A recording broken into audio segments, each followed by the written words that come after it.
You wake up, reach for your phone, and for a few seconds, you feel connected to the world. Messages, notifications, videos, faces, voices. But when you put the phone down, there is silence.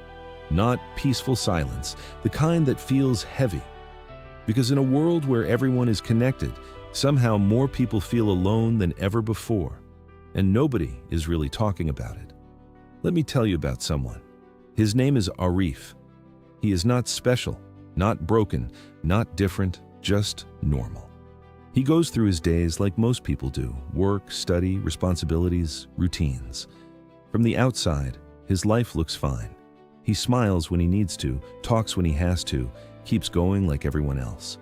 On his phone, it looks like he has a world: messages, social media, familiar names, but most of those conversations never go beyond a few lines. Let's meet soon. We should catch up. I'm busy these days. And nothing ever really happens. Days turn into weeks, weeks turn into months, and slowly, without noticing it, Arif stops expecting people to show up. It starts small. He stops texting first, he stops asking to meet, not because he doesn't care, but because he starts to believe it won't matter. So he stays home more, not because he wants to, but because it feels easier than being disappointed again. And loneliness doesn't always feel like sadness. Sometimes it feels like routine, something normal, something you stop questioning. At night, Arif scrolls through his phone. He sees people laughing together, friends eating out, parties, conversations, moments happening without him. And he tells himself it's normal. Everyone is busy. But deep inside, something starts to feel different. Not painful at first, just empty, a quiet feeling that something is missing even if he can't explain what. One night, he stops scrolling for a moment and it hits him. He realizes he hasn't had a real conversation in a long time. Not messages, not reactions, but a real moment where someone is fully there, present, listening, laughing with him, not just replying to him. He opens his chat list, dozens of names, but almost no real connection, just fragments of what used to feel alive. And for the first time, he feels something clearly: absence. The absence of presence, the absence of connection, the absence of being seen. The next day, something small happens. A message appears from an old friend. "Hey, it's been a while. Let's meet sometime."